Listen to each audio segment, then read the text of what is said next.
There's this funny thing about wealth, ain't there? Most of us, we spend our lives chasing it, thinking it's a number in a bank account, a pile of greenbacks tucked away somewhere safe.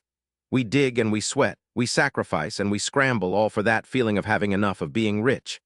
And for a lot of folks, especially those of us who clock in and out year after year, that feeling stays just out of reach, like smoke in the wind. We tell ourselves we just gotta work harder, save more, get lucky. But sometimes, just sometimes, you find out the real treasure you've been chasing wasn't buried in the ground at all, but was all around you, shining in places you never thought to look.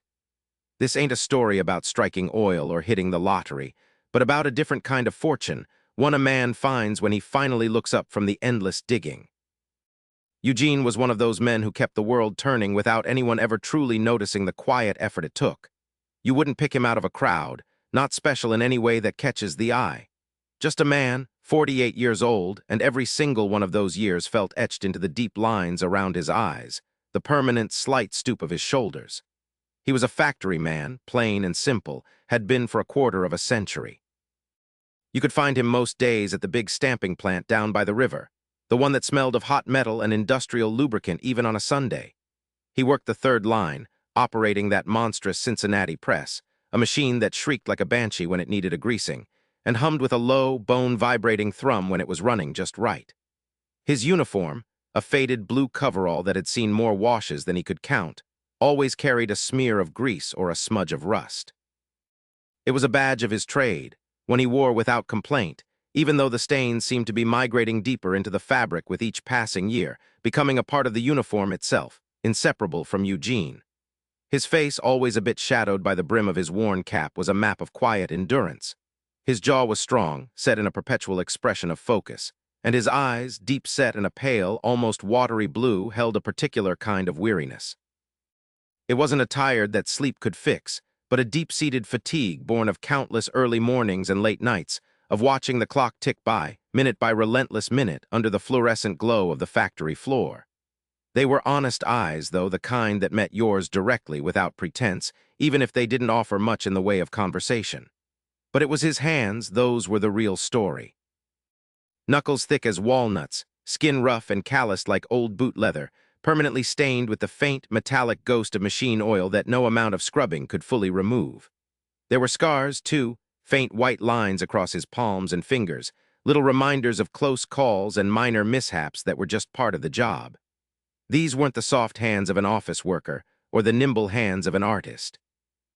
These were hands that knew work, the kind of hands that could fix anything with a wrench and a prayer, or heft a 50-pound box without a grunt. They moved with an economy of motion, practiced and precise, guiding metal sheets into the press, pulling levers, checking gauges. Every movement was a testament to years of repetition, a dance learned not in a studio, but on a factory floor, to the rhythm of machinery and the relentless demands of the clock. Eugene's hands were a silent testament to a life built on sweat and honest labor, a quiet dignity in every gnarled finger. Folks talk a lot about wealth, don't they? About what a man has, what he builds, what he leaves behind. And mostly, they're talking about land deeds and stock certificates, about money piled high enough to cast a shadow. But sometimes, just sometimes, a man can walk among us, thinking himself poor as dirt, while unknowingly accumulating a fortune far more precious, a kind of wealth that doesn't tarnish, doesn't depreciate, and certainly can't be spent. It's a wealth you can't see on a balance sheet, but you can feel it, deep in the bedrock of a community, in the steady pulse of people's lives. And he, the man building it, he's often the last one to know. This is a story about such a man. His name was Eugene. 48 years old, though the decades seem to have pressed a little harder on him than on some, leaving their subtle marks on his face. A network of fine lines around eyes that had seen more sunrises from a factory parking lot than most men twice his age. Eugene's days started not with the dawn, but with the shriek of a cheap alarm clock at 5 in the morning, a sound that cut through the silence of his small, well-worn single-story house like a rusty saw. The air would still carry the chill of the night, even in summer. He'd swing his feet to the linoleum floor, the familiar cold seeping through his calloused soles, and head straight for the coffee machine, its gurgle and hiss the only other sound besides his own quiet movements. Sarah, his wife, would still be asleep, wrapped in the warmth of their bed, and he liked it that way, this sliver of morning to himself. A quick, plain breakfast, usually oatmeal or toast, swallowed down with the bitter coffee, watching the faint glow of the streetlights through the kitchen window, thinking nothing much or everything all at once. Then came the drive. Same route every single day, past houses just like his, past the convenience store with its flickering neon sign, past the elementary school where Michael and Emily used to run, all the way to the hulking concrete beast of the factory. The air there was thick with the smell of metal and hydraulic fluid, a perfume he'd come to associate with purpose, or at least with survival.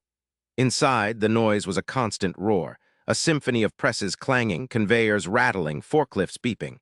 Eugene would punch in, grab his worn work gloves, and take his place on the line. It was the kind of work that demanded precision but offered little variety. Hour after hour, day after day, week after week, feeding sheets of steel into a massive machine that stamped them into identical parts. Pull a lever, push a button, check the gauge, repeat. 1,000 times a day, sometimes more. His body knew the rhythm better than his mind, moving almost instinctively, a part of the vast, intricate dance of industry. His mind, meanwhile, often drifted. It would drift to the faded photo of Sarah on his locker, to a memory of Emily's first bike ride, to Michael's graduation cap sitting on a shelf. But mostly it drifted to the numbers. The numbers were always there, a silent, relentless hum beneath the factory's din. The mortgage payment due on the 15th, the rising cost of groceries, the unexpected car repair that had drained their meager emergency fund. Eugene measured his worth not in the skills he'd perfected or the decades he'd dedicated, but in the hours he put in, the paychecks that felt perpetually too small, and the savings account that never seemed to grow. He felt poor because the balance was low, always chasing the next paycheck, believing true wealth was purely monetary and therefore out of his reach. He felt insignificant, just another cog, replaceable, unremarkable. Evenings brought a tired satisfaction of work done, but rarely a feeling of accomplishment. Dinner with Sarah was a quiet affair, a comfortable silence born of decades together, but sometimes he felt a deeper silence beneath it, a silence of unspoken thoughts, of roads not taken. After dinner, he'd sit at the kitchen table, sifting through bills, the fluorescent light glinting off the stark white paper.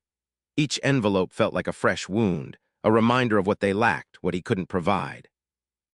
The house needed a fresh coat of paint. Sarah deserved a vacation that wasn't just a weekend at her sister's.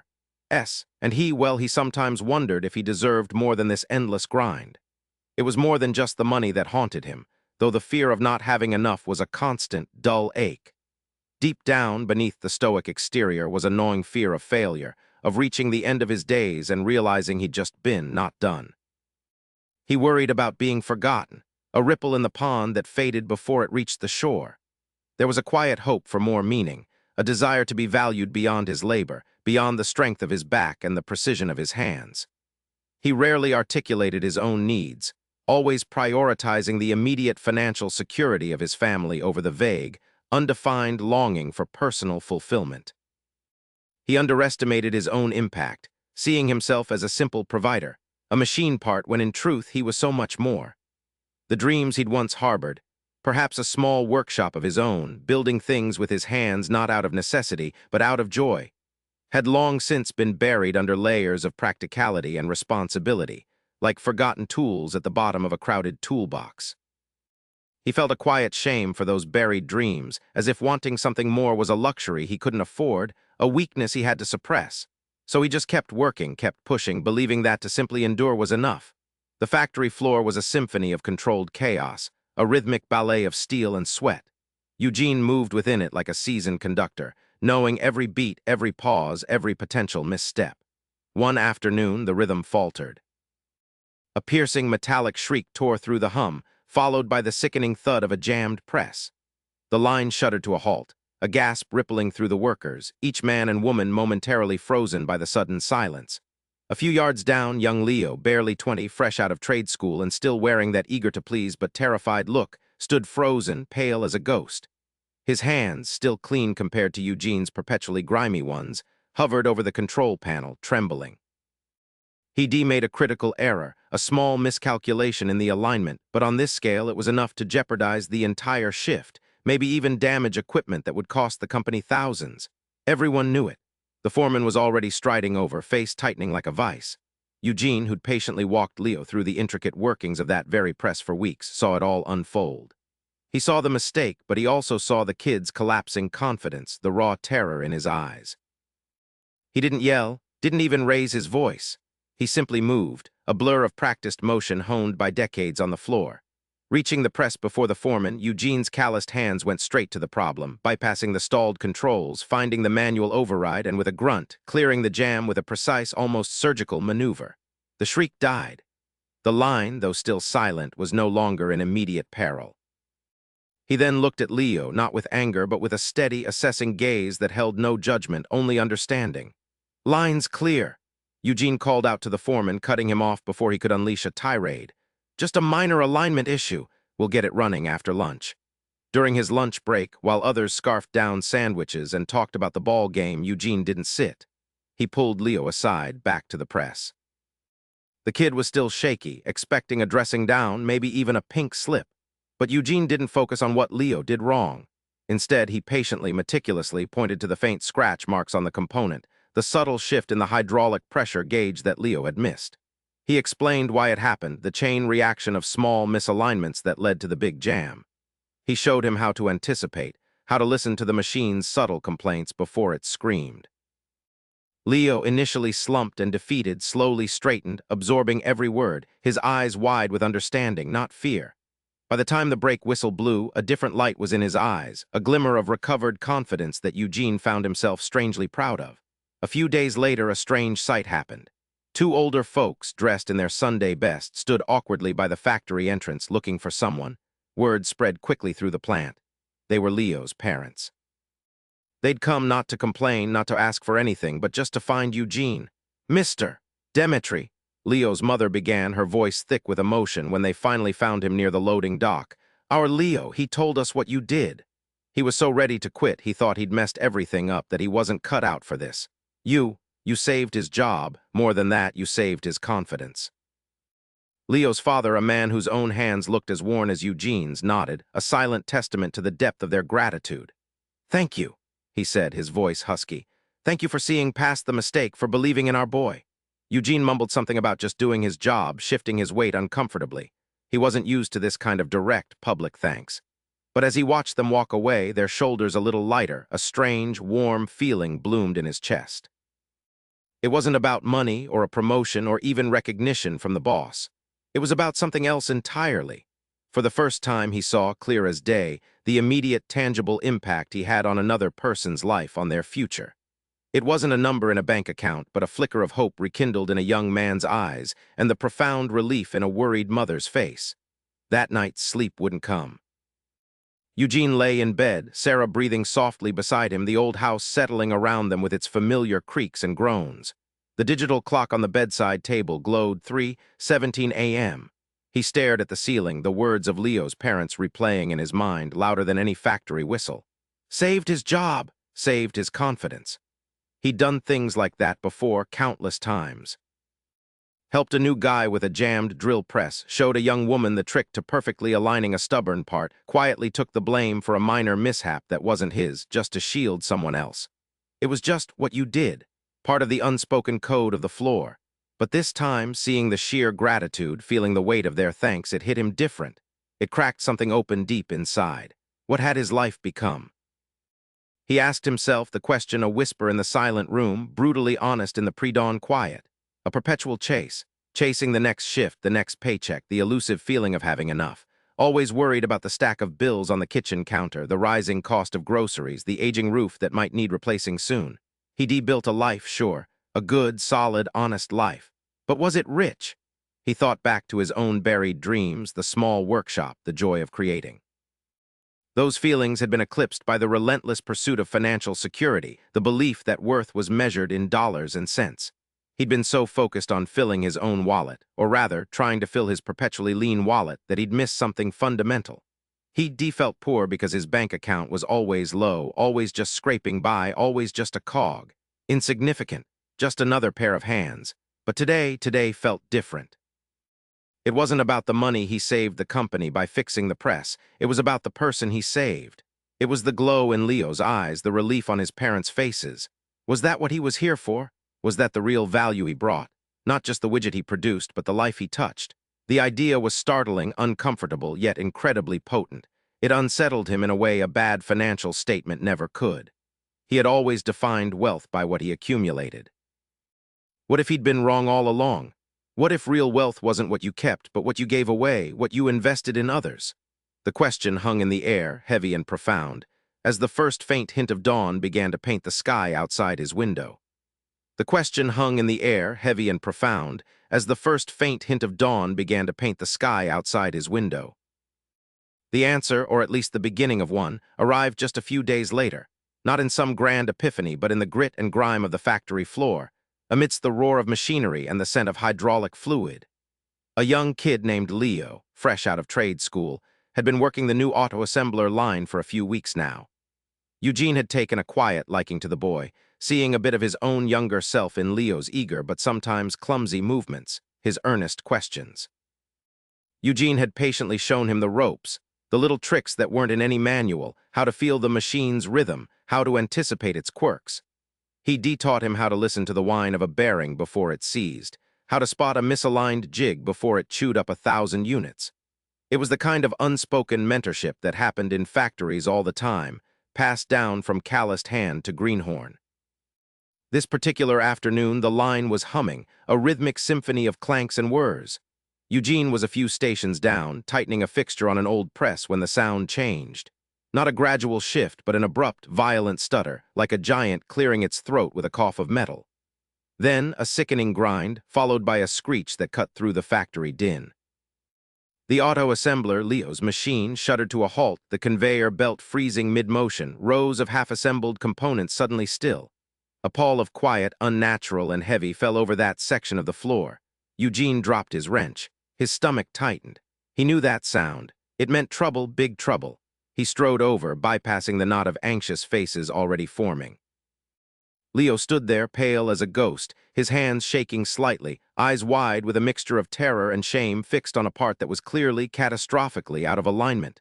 A critical component, thousands of dollars worth of precision engineering, was jammed at an impossible angle, threatening to seize the entire assembly. This wasn't a small hiccup. This was a line stopper, a production killer. It looked like a giant had taken a bite out of the machine. The foreman was already stomping over, his face a thundercloud. Eugene didn't hesitate. "All right, everyone stand back," he rumbled, his voice calm, cutting through the tension. He didn't look at the foreman, didn't look at Leo. He just moved, his hands instinctively assessing the damage. His fingers, thick and scarred, moved with an almost surgical precision, probing, adjusting.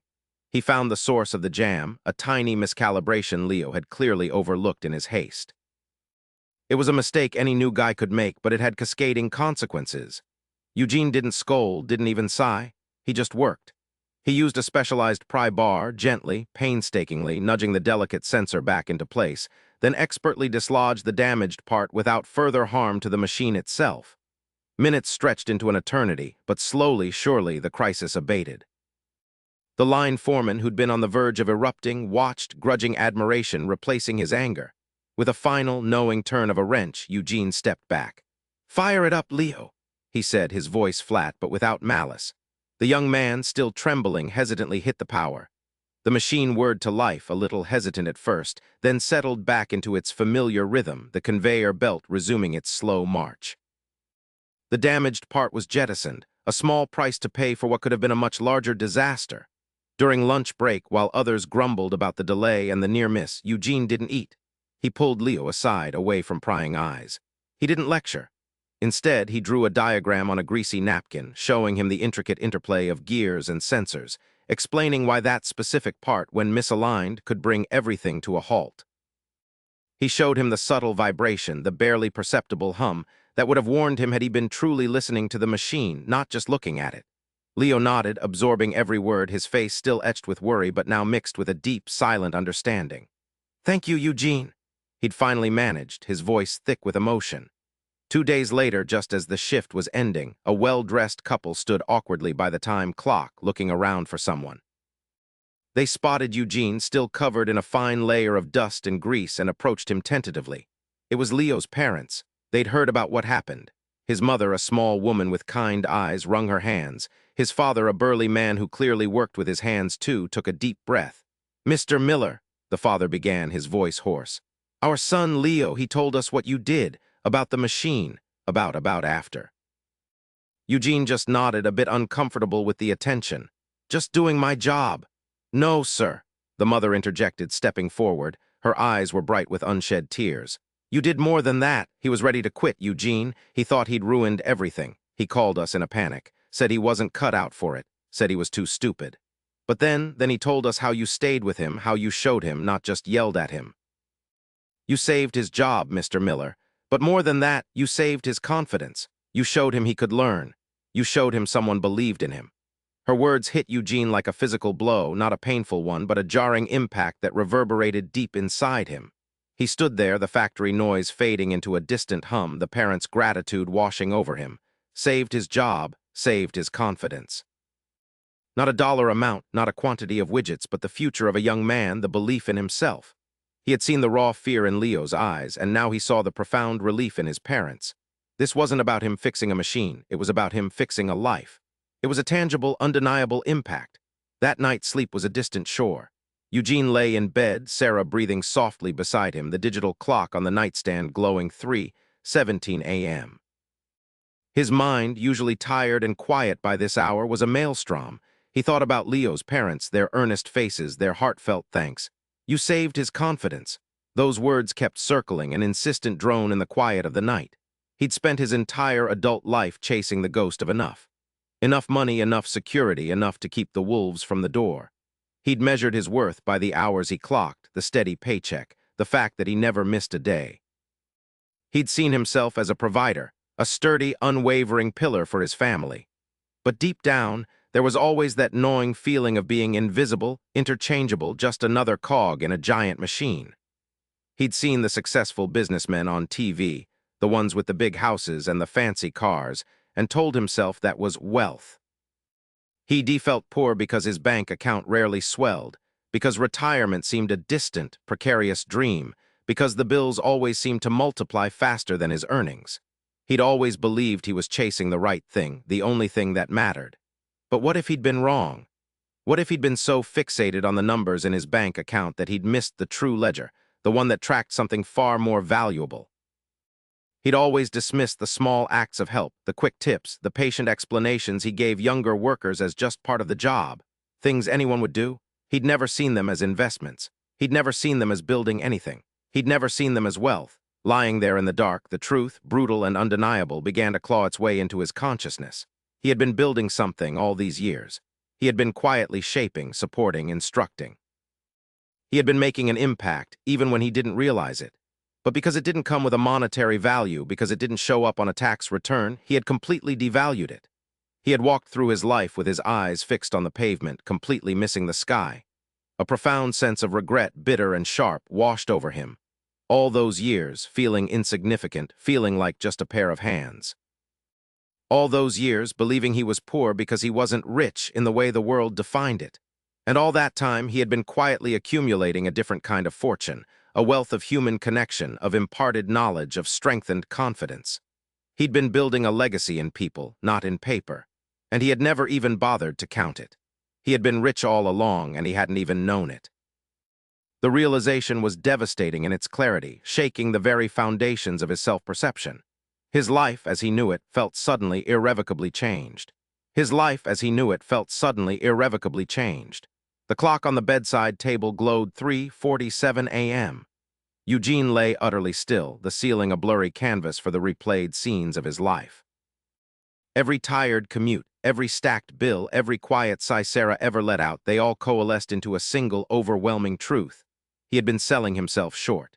He had spent 48 years believing his worth was tied to a number that never seemed to grow, while the real treasure, the real substance of his days, had been accumulating right under his nose, unnoticed, uncounted. A profound, quiet, enough, settled over him. It wasn't a shout or a fist slamming a table.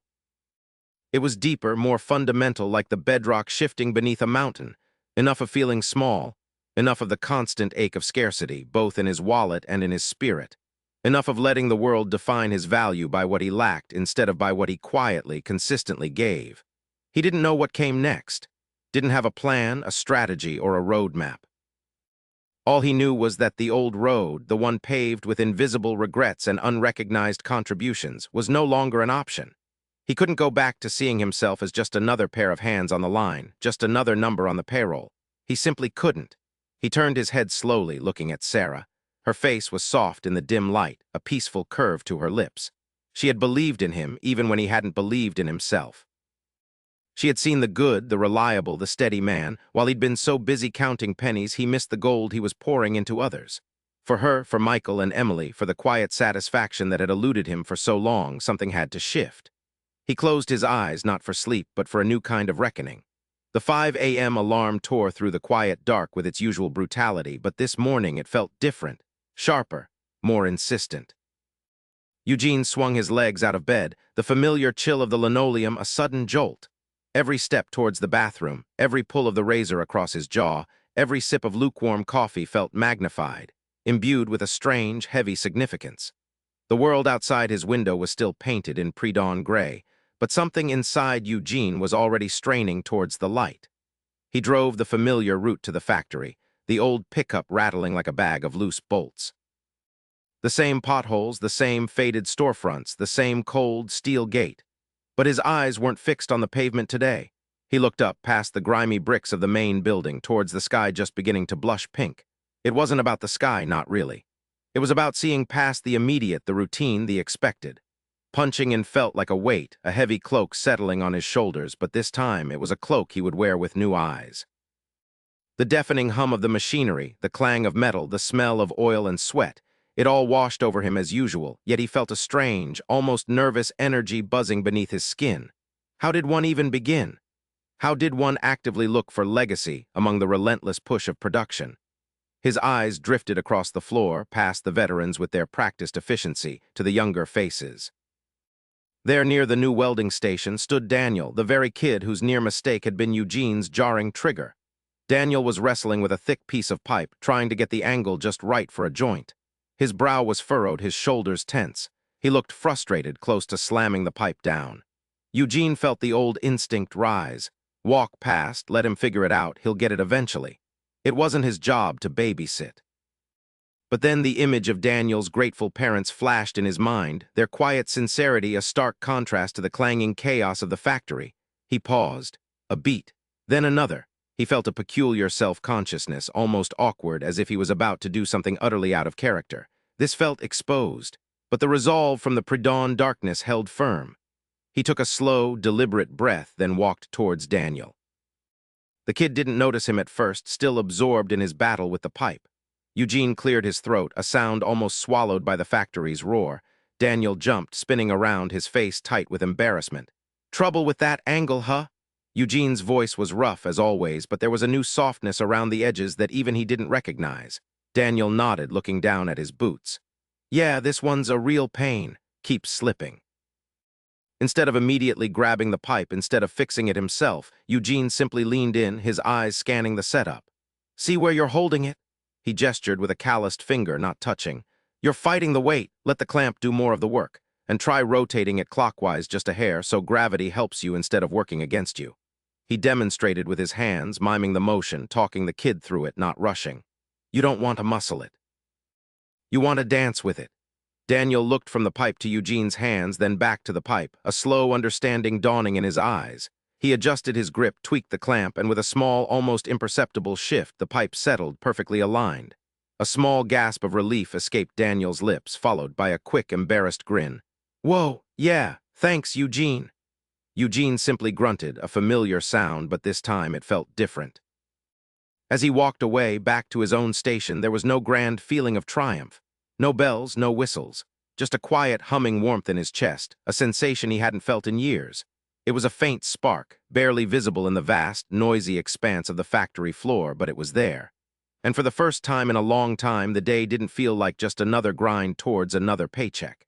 It felt like a day where something was built. Something small, something intangible, but something real. He felt a different kind of tired that evening, a satisfying ache that reached deeper than his muscles. That quiet, humming warmth, it lingered through the drive home, through dinner with Sarah where he mostly just grunted in response to her questions about his day, and even as he drifted off to sleep. But dawn, as it always did, brought with it the cold, hard slap of reality. The 5 a.m. alarm blared, familiar as a bad habit, and the factory floor loomed. The comfortable ache in his muscles was just an ache again. He went about his work, loading, pressing, overseeing. His eyes, usually just scanning for defects or delays, now felt a little different. They darted almost involuntarily to the newer faces, to the younger guys fumbling with tools or struggling with a heavy lift. He saw a kid no older than Michael trying to force a stubborn bolt, grunting with frustration. Eugene felt the familiar urge to step in to offer a quick, quiet word just like he had with Daniel. But this time a different feeling stopped him. A knot of unease. What if the kid thought he was being a busybody? What if he snapped back, told him to mind his own business? Eugene had always kept to himself, done his job, helped when asked, but rarely volunteered unsolicited advice. That gruff exterior, it wasn't just a facade. It was a shield he'd built over 48 years. He watched the kid wrestle with the bolt for another minute, then turned back to his own station, the internal hum of unease louder than the factory machinery. He didn't want to muscle it. He wanted to dance with it. But right now he felt like he had two left feet. Days bled into a week. He tried sometimes. He'd see a chance, feel that familiar nudge in his gut, and steel himself. One morning, he noticed a young woman fresh out of the apprenticeship program misreading a spec sheet for a complicated assembly.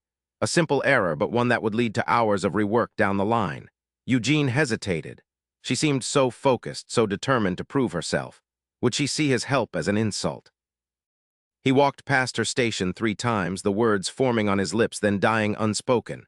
Finally, he just cleared his throat loudly enough to catch her attention, pointed vaguely at the sheet without making eye contact, and mumbled, "Might want to double-check that part number, Greenhorn? Seen that one trip up a few folks." She looked at him, startled, then down at the sheet. Her brow furrowed, then cleared. "Oh, yeah, thanks, Eugene." Her tone was polite but distant. Not the look of dawning understanding he'd seen in Daniel's eyes. Not the grateful parents. Just a perfunctory thank you. He felt a familiar hollowness settle in his gut, a confirmation of his doubts. It was just a one-off, that warmth from before, a fluke, a momentary aberration. He returned to his old ways, head down, eyes on his own work, don't interfere. The noise of the factory floor, which had briefly seemed quieter, now grated on him with renewed vigor. The ache in his muscles, no longer satisfying, was just a reminder of time passing.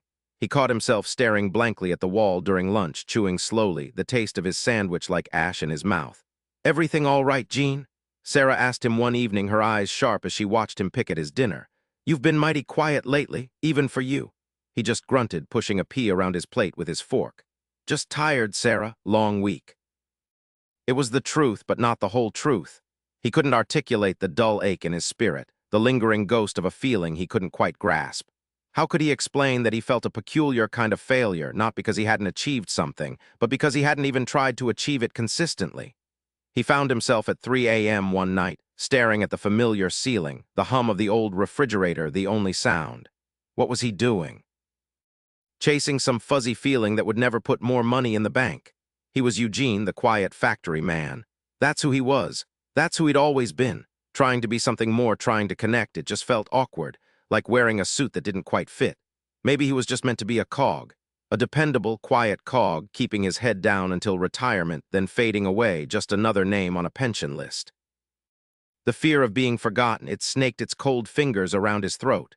Was he just deluding himself? Was the real wealth truly out of his reach? Then a flicker, a memory, Daniel's face, not when he was struggling, but when that light bulb went off. The quiet, almost reverent gratitude in his voice. That feeling, that spark he felt walking away wasn't about money. It wasn't even about being thanked. It was about seeing another person get it because of something he did. It was about knowing he'd made a difference, however small, however fleeting. He didn't make a grand decision that night. There was no lightning bolt, just a quiet, stubborn refusal to let that spark die completely. He wouldn't become a loudmouth, no, that wasn't him. But maybe, just maybe, there was a way to dance with it without making a spectacle. A quiet way. A Eugene way. He closed his eyes, the hum of the refrigerator fading into the background, replaced by the faint echo of Daniel's relieved sigh. The next morning, the factory floor hummed with its usual indifferent roar, a sound that had been the soundtrack to Eugene's life for over 20 years. He moved through it, hands calloused, shoulders set, a man defined by repetition. But something felt heavier, or maybe lighter. The quiet refusal he'd settled on felt like a pebble in his work boot, not painful enough to stop, but certainly noticeable with every step. He started small, a new kid, Mike, fumbling with a wrench, trying to tighten a bolt on the assembly line. Eugene watched him struggle for a moment. The old Eugene would have walked past, maybe given a grunt of disapproval. But the pebble was there. He stopped. "Here," Eugene mumbled, his voice a little rusty from disuse. He took the wrench, showed Mike the proper angle, the feel for the torque. It wasn't a big thing, not even a conversation, just a quick demonstration. Mike nodded, surprised, then managed it himself. Eugene felt a small, unfamiliar warmth. It wasn't a rush, more like a slow thaw. Days turned into a couple of weeks. It wasn't a sudden transformation. More often than not, he'd catch himself reverting. See a struggle, feel the urge, then second-guess it. What if they think I'm meddling? What if I say the wrong thing? He'd retreat, the old fears of being seen as less than, of making a fool of himself, pulling him back into his shell. He'd walk away, the pebble now a nagging discomfort. He remembered the quiet pride in Daniel's parents' eyes, the simple gratitude. That was the fuel. That was what kept him from letting the old Eugene completely win. He started noticing more. The subtle slump in a new guy's shoulders after a mistake. The way a veteran worker chewed his lip, trying to explain a complex procedure that everyone else just knew. Eugene found himself lingering, not hovering, not grandstanding, but just present. Then came the shift. It wasn't a day, but a series of moments, subtle as a change in the wind. He saw Maria, a young woman fresh out of high school, trying to calibrate a sensitive piece of machinery. She was following the manual, but her movements were hesitant, her brow furrowed. The old Eugene would have thought, she'll figure it out or she woe. The new Eugene, the one with the pebble in his boot, walked over. "Having trouble with the sensor array?" he asked, his voice low, not demanding. Maria jumped, startled. Yeah, it's not clicking." Eugene leaned in, looking at the display. "Manual's good, but sometimes it misses the nuance. See this reading here?" He pointed with a thick finger. "That's telling you it's fighting the adjustment. You gotta coax it, not force it. Little turn, then let it settle. Watch the numbers." He demonstrated, his big hands surprisingly gentle. Maria watched, her eyes wide, absorbing every move. She tried it slowly, carefully. A small beep, a green light, her face lit up. "I got it," she exclaimed, a genuine smile spreading across her face. "Thank you, Eugene." He just nodded, a slight, almost imperceptible upturn of the corners of his mouth. But inside, something settled. It wasn't just a thaw now, it was a clear, warm current. He wasn't just fixing a machine, he was helping Maria fix her understanding, her confidence. And others started to notice. Not with fanfare, but with the quiet observation of people who work side by side. Frank, a foreman who usually just barked orders, paused by Eugene's station. "Eugene," he said, a rare, almost respectful tone in his voice. "You've been helping out a lot of the new hires. Good work." Frank walked away before Eugene could even formulate a reply, but the words hung in the air, light as a feather. At home, Sarah saw it too. He wasn't coming home as quietly defeated. He still kicked off his steel-toed boots, still ate his dinner, still watched the news. But sometimes he'd tell her about Maria's smile or how Mike finally mastered a tricky weld. He wasn't boasting, just sharing. His eyes, though still tired from the day's labor, held a different kind of light, a spark that hadn't been there before. The deep-seated fear of being forgotten, it still lurked, but it was smaller, pushed back by a growing, quiet certainty. He was doing something. He was building something, even if it wasn't visible on a ledger. Weeks melted into months. Eugene didn't become a chatterbox. That wasn't his way, but he became the quiet anchor on the factory floor. If a new piece of equipment arrived, Eugene was the one the younger guys sought out, watching over his shoulder as he learned its quirks, then turning to him for patient explanations.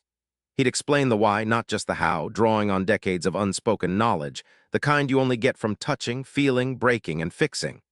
He wasn't just showing them how to operate a machine. He was teaching them to think like a machinist, like an engineer, like a craftsman. He'd stand beside a kid, watching them work, not correcting every minor error, but waiting for that moment when their brow furrowed, when they were truly stuck, then stepping in with just the right word, the perfect nudge. He'd see the light of understanding dawn in their eyes, the slump leave their shoulders, replaced by a new, upright confidence. He'd walk through the factory now, and it felt different. It wasn't just a place where he traded hours for dollars. It was a place where he invested.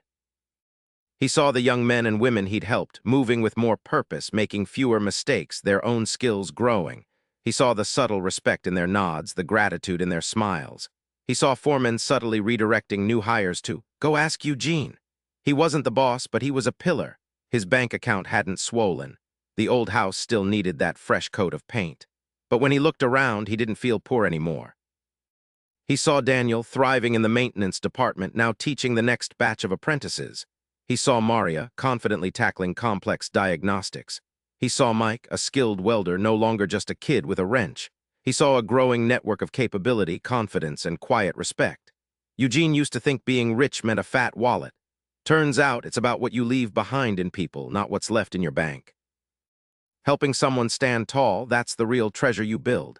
He wasn't just a cog in the machine. He was the grease, the quiet instruction manual, the steady hand that kept others from breaking. He realized his legacy wasn't in a balance sheet, but in the wealth he built, piece by painstaking piece, in every soul he touched. Eugene carried this realization not like a heavy burden, but like a lantern finally lit in a dim room. The clang and grind of the factory floor still filled his days, the machinery still demanded its pound of flesh, but his spirit moved through it all with a new kind of grace. He still put in his hours, still watched the clock, but the numbers on it felt less like shackles and more like the ticking gears of a shared purpose. He'd catch a younger worker, head buried in a manual, frustration etched on his brow. Instead of walking past, Eugene would stop. "Trouble, son." He'd ask, his voice still a low rumble, but now with a warmth that hadn't been there before.